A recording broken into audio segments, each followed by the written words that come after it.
வவுனியா நகரிலிருந்து 18 கிலோமீட்டர் தொலைவில் அமைந்திருக்கின்ற 5 ஏக்கர் 9 பரப்பு நிலப்பரப்பை கொண்ட இந்த மாபெரும் காணி விற்பனைக்குள்ளது.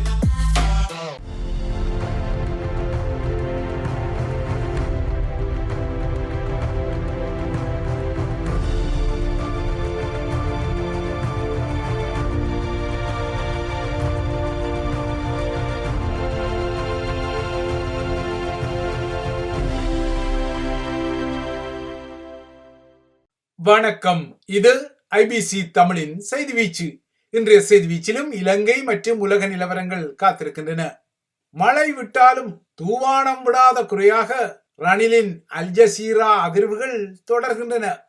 அண்மைய நாட்களில் ஸ்ரீலங்காவின் வரவு செலவு திட்டத்தை மையப்படுத்தி அதன் நாடாளுமன்ற அரங்கில் தமிழ் உறுப்பினர்கள் உட்பட்ட பீரங்கி முழக்க நாடாளுமன்ற உறுப்பினர்கள் கணிசமாகவே நன்றாகவே பேச்சு சமா செய்து வரும் நிலையில் ரணிலின் அல் ஜசீரா செவி நேற்று தமிழ் சமூக வலைத்தளங்களிலும் நன்றாகவே அடிபட்டது.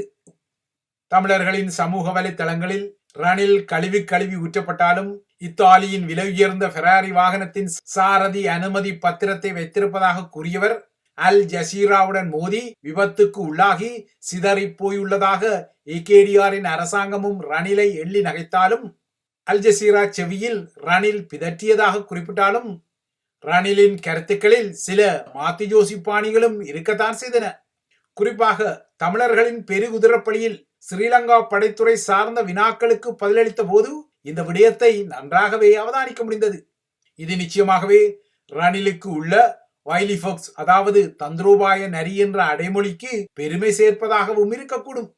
ஏனெனில் முள்ளிவாய்க்கால் பேரழிவு காலத்தில் அங்கு மருத்துவமனைகள் தாக்கப்பட்டதையும் முள்ளிவாய்க்காலில் சிக்கிய மக்களுக்கு உதவிகள் மறுக்கப்பட்டதையும் ரணில் தனது செவ்வியில் ஒப்புக்கொண்டாலும் இவையாவும் கொழும்பு அதிகார மையத்தின் கட்டமைப்பு சார்பான திட்டமிடல்கள் என்ற விடயத்தை அவர் மறுத்திருக்கிறார்.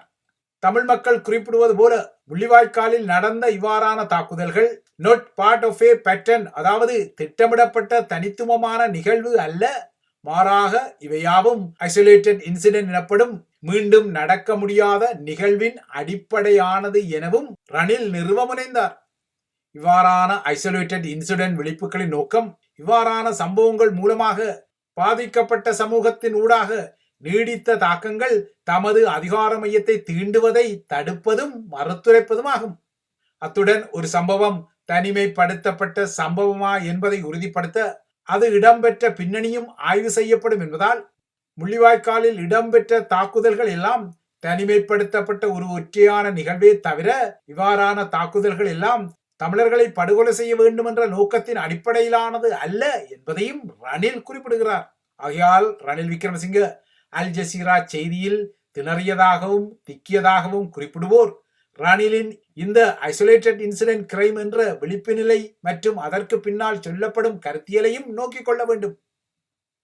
இதற்கு ஆதாரமாக விடுதலை புலிகளின் மதியுரைஞர் விடுதலை புலிகள் அமைப்பின் மதியுரைஞர் அண்டன் பாலசிங்கம் ரணில் குறித்து கடந்த சில வருடங்களுக்கு முன்னர் குறிப்பிட்ட விடயத்தையும் மீண்டும் ஒரு முறை நினைவுபடுத்திக் கொள்ள வேண்டும். ரணிலின் செவ்வியின் வெளிப்பாட்டின் ஒரு பக்கமானது கடந்த 2023 ஆண்டு முதல் இலங்கையில் ஹிமாலயன் டிக்ளரேஷன் ஆகிய இமாலய பிரகடனத்தை தனி ஆவர்த்தனமாக காட்சிப்படுத்த முனைந்த தரப்புகளுக்கும் கிட்டிய ஒரு பட்டறிவாகவும் அடியாகவும் மாறக்கூடும். உலகளாவிய தமிழ் சமூகம் தமது இனத்தின் மீதான படுகொலைக்கு நீதி கோரி வரும் அதேவேளை ஸ்ரீலங்காவில் ரணில் முதன்மை தலையாரியாக கோலோச்சிய அந்த காலகட்டத்தில் அரசாங்கத்திற்கு ஏதோ ஒரு வகையில் பாதுகாப்பளிக்கும் நோக்கில் 6 அம்சங்களை கொண்டு பௌத்த காவிகளுடன் இணைந்து இந்த இமாலய பிரகடனம் ஒப்பமிடப்பட்டிருந்தது. இந்த பிரகடனம் தமிழர்களின் அவலங்களையும் வேதனைகளையும் முற்றாக புறக்கணித்து ரணில் விக்ரமசிங்கவை பாதுகாக்க முனைவதான விமர்சனங்கள் வெளிப்பட்ட நிலையில் கடந்த பல மாதங்களுக்கு முன்னர் வெளிப்பட்ட அவ்வாறான விமர்சனங்கள் சரிதான் என்பதை ரணிலும் தற்போது தனது தரப்பில் நிரூபிக்க தலைப்பட்டுள்ளார். புலம்பெயர் தமிழ் சமூகத்தில் உள்ள பல தமிழ் அமைப்புகள் இந்த இமாலய பிரகடனத்தை கண்டித்து தமிழர்கள் கோரும் அனைத்துலக நீதி மற்றும் பொறுப்புக்கூறல் செயல்முறைக்கான நகர்வுகளை இந்த பிரகடனம் குறை மதிப்புக்கு உட்படுத்துவதாக குற்றஞ்சாட்டிய நிலையில் முள்ளிவாய்க்கால் தாக்குதல் திட்டமிடப்பட்ட ஒரு தாக்குதல் அல்ல, இவையாவும் தற்செயல் சம்பவங்களின் அடிப்படையிலான தாக்குதல் என ரணில் குறிப்பிட்டமை இப்போது சீந்துவாரற்று கிடக்கும் இமாலய பிரகடனக்காரர்களுக்கும் புதியதொரு அடியாக மாறக்கூடும். இதற்கிடையே ரணிலின் செவி லண்டன் நகரில் பதிவு செய்யப்பட்ட போது அந்த அரங்கில் இமாலய பிரகடன முகங்களும் இருந்ததை அவதானிக்க முடிந்தது. ஆக மொத்தம் ரணில் விக்ரமசிங்க தனது அல் ஜசீரா செய்தியின் ஊடாக புலம்பெயர் தமிழ் சமூகத்தின் சமூக வலைத்தளத்தில் மீண்டும் ஒரு உற்றுநோக்கலை உருவாக்க முனைந்ததை தெளிவாகவே காண முடிந்தது.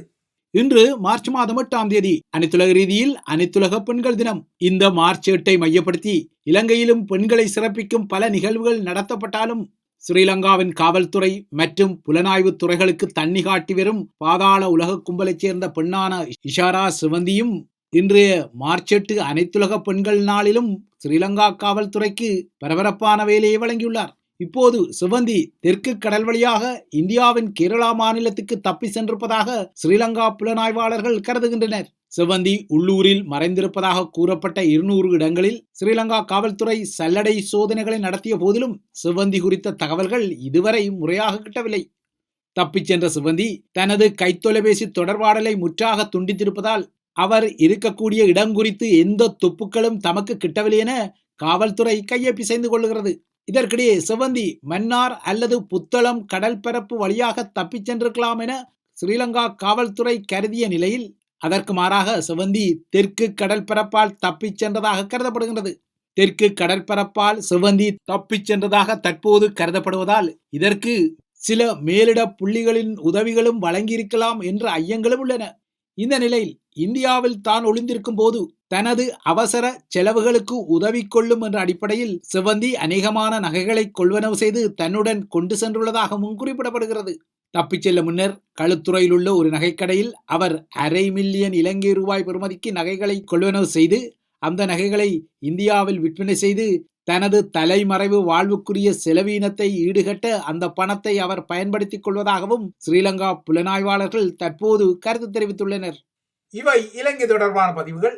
அடுத்து உலக நிலவரங்களை நோக்கிக் கொண்டால் மேற்கு ஐரோப்பிய நாடுகளின் அரசியல்வாதிகள் ரஷ்யாவுடனான போர் குறித்து புதிய முழக்கங்களை செய்தாலும் நேற்று பிரான்ஸ் தலைநகர் பாரிஸில் 2ஆம் உலக போர்க்காலத்து குண்டு ஒன்று ஏற்படுத்திய அன்றாட வாழ்வின் முடக்கத்தை நோக்கிக் கொள்ளும் போது உண்மையான போர்ப்பதற்றம் ஒன்று மேற்கு ஐரோப்பிய நகரங்களில் ஏற்பட்டால் அது எவ்வாறு மக்களை ஆட்டிப்படைக்க கூடும் என்பதற்குரிய ஒரு ஆதாரத்தையும் வழங்கியிருந்தது. பாரிஸின் பரபரப்பான தொடர்வுந்து நிலையங்களில் ஒன்றான கார்தனோட் தொடர்வுந்து நிலையத்திலிருந்து நாட்டின் வடபகுதிக்கு செல்லும் தொடர்வுந்து தடங்கள் இருந்த இடத்துக்கு அருகில் மேற்கொள்ளப்பட்ட கட்டுமான பணியொன்றின் போது இந்த குண்டு கண்டுபிடிக்கப்பட்டது. இந்த குண்டு கண்டுபிடிக்கப்பட்டதை அடுத்து பாரிஸில் இருந்து வடக்கு நோக்கி பயணிக்கும் அனைத்து தொடர்ந்து சேவைகளும் உடனடியாகவே நிறுத்தப்பட்டன. London Paris, Paris London, Eurostar சேவை உட்பட்ட தொடர்ந்து சேவைகள் நேற்று மாலை வரை முடங்கி இருந்தன.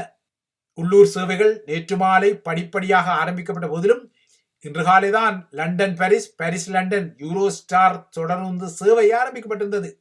நேற்றைய முடக்கம் காரணமாக கார்தனோட்டில் ஏறக்குறைய 500 தொடர்ந்து சேவைகள் முடக்கப்பட்டன. சுமார் 6 லட்சம் பயணிகள் தமது பயணங்களில் முடக்கங்களை எதிர்நோக்கியிருந்தனர். அடுத்து அமெரிக்க அரசு தலைவர் டொனால்ட் ட்ரம்ப் மீண்டும் கனடா மீதான வணிக போரை இருக்கும் வகையில் கனடா மீது புதிய வரி விதிப்புகள் இடம்பெறும் என எச்சரித்துள்ளார். ஏற்கனவே கனடா, மெக்சிகோ, சீனா ஆகிய நாடுகளுக்கான வரிகள் உயர்த்தப்பட்ட நிலையில் ட்ரம்பின் இந்த கருத்து வந்திருப்பது அமெரிக்காவுக்கும் கனடாவுக்கும் இடையிலான வணிக போரை மேலும் தீவிரப்படுத்தியுள்ளது. அமெரிக்காவின் பால் பொருட்களுக்கான ஏற்றுமதிக்கு கனடா 250% வரியை விதிப்பதாக குற்றஞ்சாட்டிய டொனால்ட் ட்ரம்ப் கனடாவின் இந்த நகர்வுக்கு பதிலடியாக அமெரிக்காவுக்குள் இறக்குமதி செய்யப்படும் கனடாவின் பொருட்களுக்கும் மேலும் வரி விதிக்கப்படும் என எச்சரித்துள்ளார். இவைதான் ஐபிசி தமிழின் செய்தி வீச்சு. தொடர்ந்தும் ஐபிசி தமிழுடன் இணைந்திருங்கள்.